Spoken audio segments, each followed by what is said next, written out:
In Maxwell trial she says no need to testify as defense rests. Charge talk Saturday. Closings Monday by Matthew Russell Lee. Patron song video ruling BBC, Decrypt, Light Read, Radio, Podcast. SDNY Courthouse, December 17. Ghislaine Maxwell, charged with sex trafficking and other charges, is amid a trial that started on November 29, after the November 23 final pre-trial conference. Vlog here.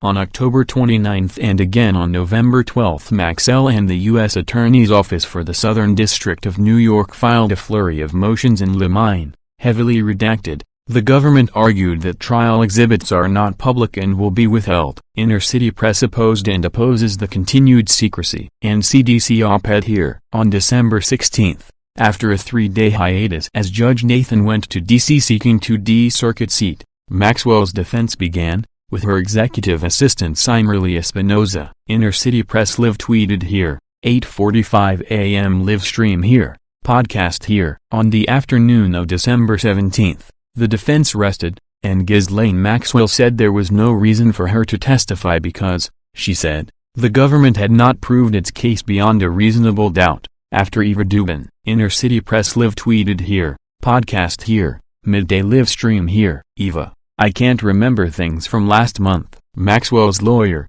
this does not need to be discussed. Also nothing further. No redirect. Judge Nathan, defense may call its next witness. It's Michelle Healy. She says, I'm 47, live in Dallas, as a housewife. My husband is an architect. My sister Shannon lives in Albuquerque. I grew up on Long Island, NY from 1974 to 1999. Menninger, where did you work in 1996? Healy, J.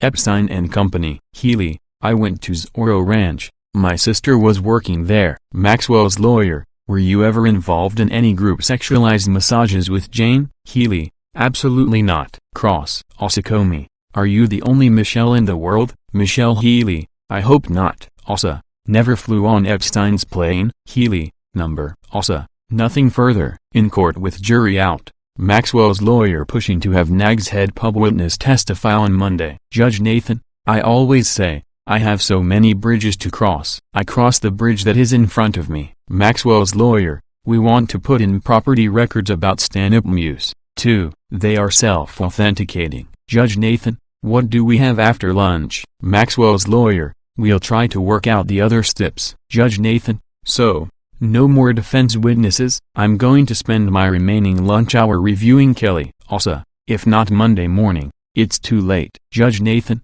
it'll be a long break for the jury, try to confer. Now out to Foley Square. Here's the case being cited. Judge Nathan, I'm sustaining the objection. Given the posture of the case at the time, it was on summary judgment. Also, in the old deposition of Epstein, the government's goal wasn't what it is here, to determine where he was living, there or on 9 East 71st Street.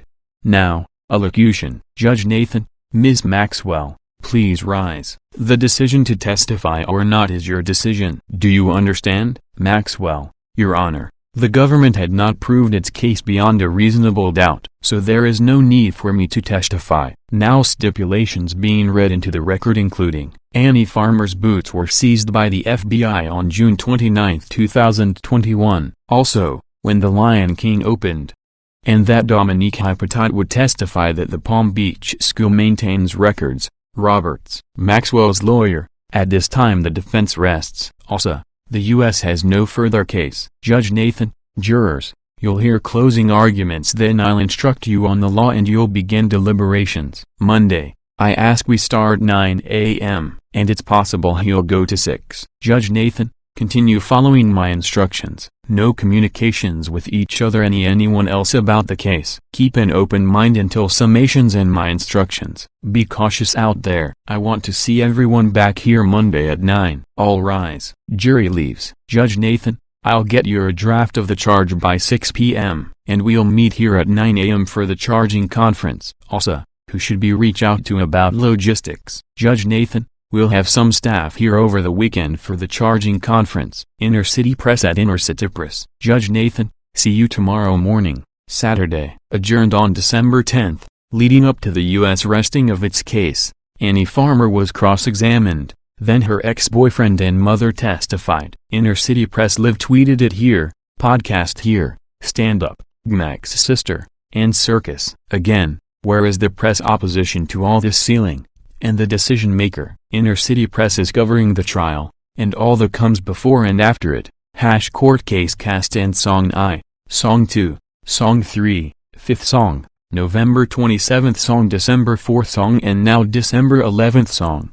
On October 18th the U.S. Attorney's Office opposed the request, saying that the voir dire questions should be asked by Judge Nathan, and that there should only be sidebars on sensitive questions such as those that relate to sexual abuse and media exposure. Full letter on Patreon here. In a conference on October 21st on that as scheduling issues, Judge Nathan denied the request to seal. Inner City Press Live tweeted it here, podcast here. On October 22nd the draft jury questionnaire was unsealed and Inner City Press has immediately published it on its document cloud here, including have you or a family member ever supported, lobbied, petitioned, protested, or worked in any other manner for or against any laws, regulations, or organizations relating to sex trafficking, sex crimes against minors, sex abuse or sexual harassment? Photo here. After the death of Jeffrey Epstein in the MCC prison, on July 2, acting U.S. Attorney for the SDNY Audrey Strauss announced and unsealed an indictment of Maxwell on charges including sex trafficking and perjury.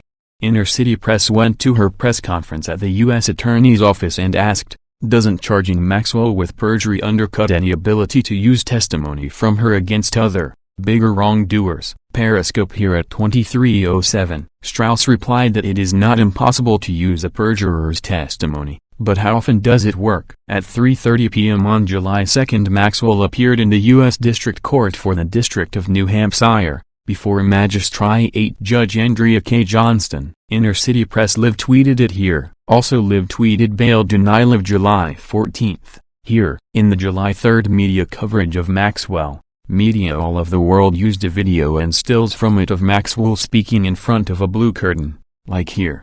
What they did not mention is something Inner City Press has been asking the UN about, as under UNSG Antonio Guterres with his own sexual exploitation issues, exclusive video and audio, it got roughed up and banned from the UN. Ghislaine Maxwell had a ghoulish United Nations press conference, under the banner of the Terramar Project, here. On July 5th. After some crowdsourcing, Inner City Press reported on another Ghislaine Maxwell use of the United Nations, facilitated by Italy's permanent representative to the UN official Nikhil Seth and Demir Dossal, who also let into the UN and in one case took money from convicted UN briber Englap Singh, and Patrick Ho of Seth China Energy, also linked to UN Secretary-General Antonio Guterres.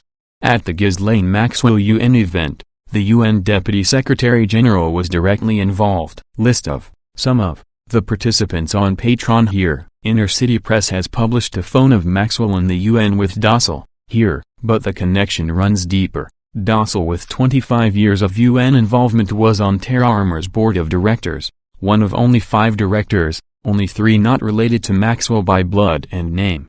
The directors, Ghislaine Maxwell, Christine Maulina Maxwell, Stephen Haft, Christine Dennis and Amir Dossal. Inner City Press is publishing this full 990 on Patreon here. Dossal has operated through the UN Office of Partnership, with Antonio Guterres and his deputy Amina J. Mohammed, here, and the links to the world of UN bribery, including Antonio Guterres through the Gulbenkian Foundation, runs deeper. More to follow. Antonio Guterres claims he has zero tolerance for sexual exploitation, but covers it up and even participate in it. He should be forced to resign, and or have immunity waived. Terramar has been dissolved, even though Maxwell's former fundraiser, Director of Development Brian Urisides still lists the URL on his protected Twitter profile, also here. But now Inner City Press has begun to inquire into Ghislaine Maxwell's other United Nations connections, starting with this photograph of another day's, or at least another outfit's, presentation in the UN, here. While co-conspirator Antonio Guterres has had Inner City Press banned from any entry into the UN for 2 years and a day, this appears to be in the UN Economic and Social Council, ECOSOC, chamber. We'll have more on this, and on Epstein and the UN. Watch this site. The case is US v. Maxwell. 20 CR 330, Nathan, 20. To find out more, please follow the links on screen and in the description. Together, let's make sure justice is served.